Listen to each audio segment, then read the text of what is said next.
حضرت مولانا سعد صاحب کے بیانات کے اندر بعض وہ چیزیں جو علماء کے نزدیک قابل اعتراض، وہ کوئی نئی بات نہیں ہے، یہ تو 10 سال سے کتاب سے چھپے ہوئے ہیں، دارالعلوم دیوبند نے کبھی اس میں دخل نہیں کیا۔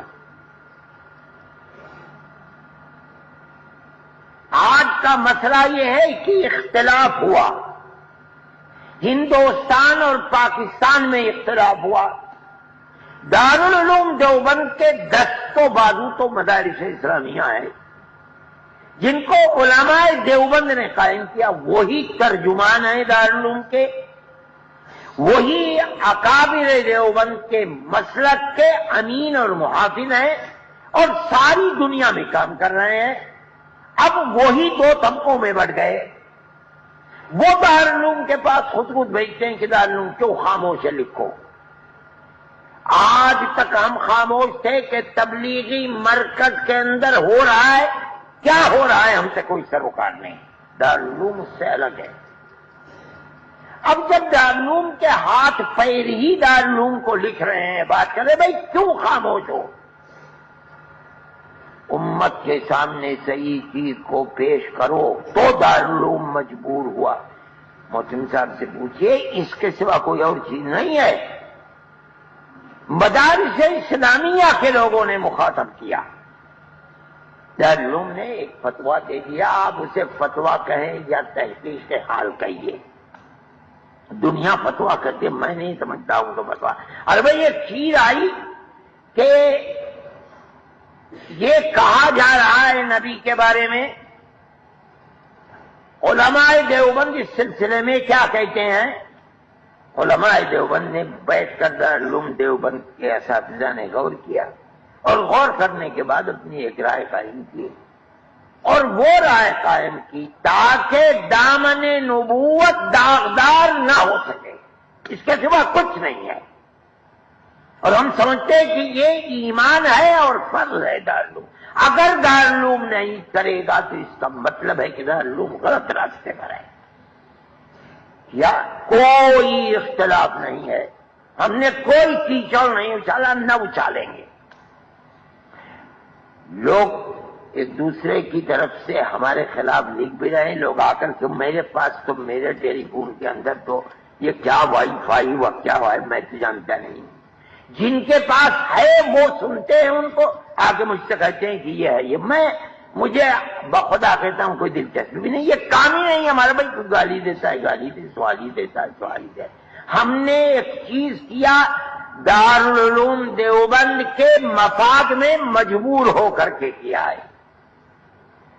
اب خطرات ہیں، ان خطرات کے پیش نظر پھر اساتذہ دارالعلوم بیٹھے اور بیٹھ کر ایک رائے قائم کی، بالکل جماعت تبلیغ کی مخالفت کے اندر نہیں، میں یہ بات کہتا ہوں دونوں دھڑوں سے ہمارے تعلقات ہیں اور مخلصانہ تعلقات ہیں، ان میں دنیا کا ایک ناخن کے برابر بھی کوئی حصہ نہیں۔ ہماری دنیا نہ ان سے وابستہ ہے نہ ان سے وابستہ ہے، ہمارا تو کام کرنے کا میدان ہی الگ ہے، ان کا کام کرنے کا میدان الگ ہے۔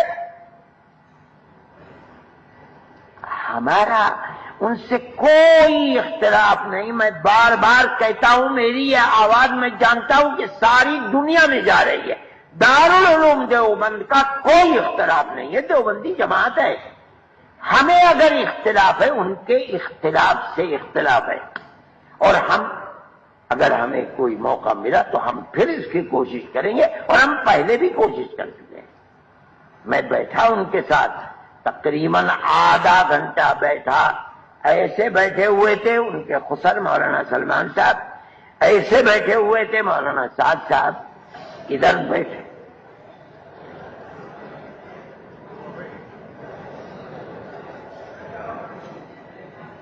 ایسے بیٹھے ہوئے تھے مولانا، ان کے دونوں صاحبزادگان، مولانا سناتے رہے اور سناتے سناتے کہ یہ ہوا یہ ہوا یہ ہوا یہ ہوا۔ میں نے آخر میں مولانا سے کہا مولانا جو کچھ آپ فرماتے ہیں وہاں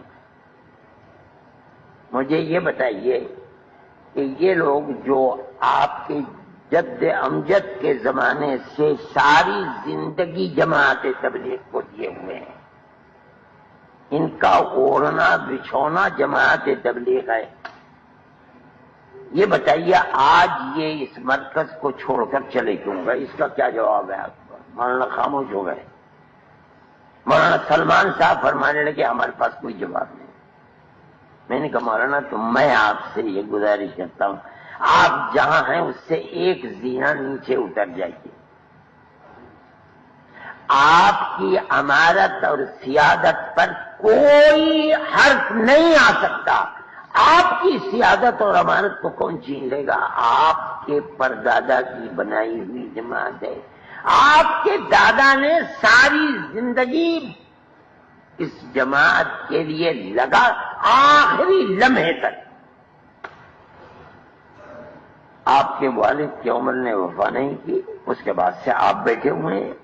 کون کس میں طاقت ہے جو آپ کی سیادت کو چیلنج کر سکے؟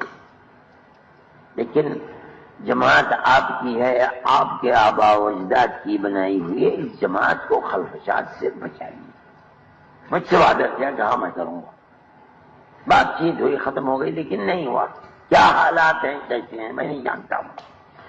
مجھے یہ بھی شکوہ ہے کہ دارالعلوم ہی کے کچھ لوگ اور علماء ہیں جو آگ لگا رہے ہیں بیٹھ کر، میں جانتا ہوں یہ بات، لیکن وہ کوئی دین کی خدمت نہیں کر رہے ہیں، اس کا خمیازہ وہ دنیا میں بھگتے نہ بھگتے لیکن قیامت کے دن بھگتیں گے۔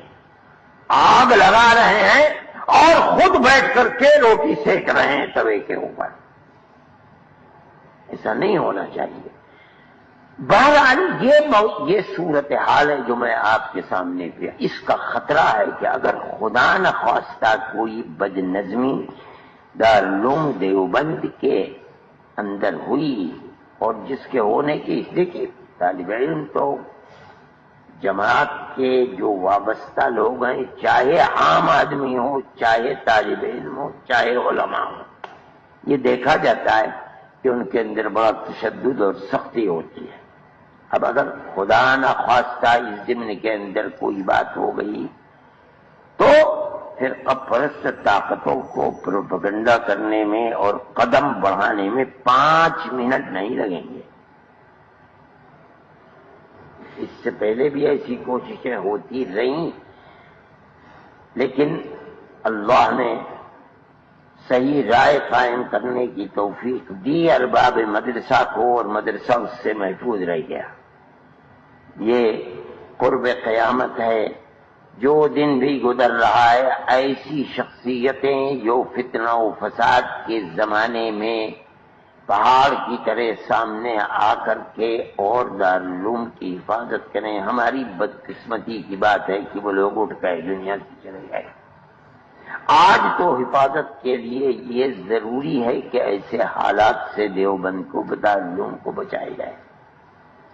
میں یہ بات کہتا ہوں آپ سے کہ ہم اساتذہ دارالعلوم، خدام دارالعلوم، سب دارالعلوم کے نمک خوار ہیں۔ ہم ہی نہیں، آپ بھی نمک خوار ہیں۔ آپ کا مستقبل بھی دارالعلوم کی وابستگی ہی میں مضمر ہے، خیر خواہی میں ہی مضمر ہے۔ ہمیں رات اور دن اس کی کوشش کرنی ہی چاہیے کہ دارالعلوم کسی خلفشار سے محفوظ رہے، اور اللہ اس کو محفوظ ہی رکھے۔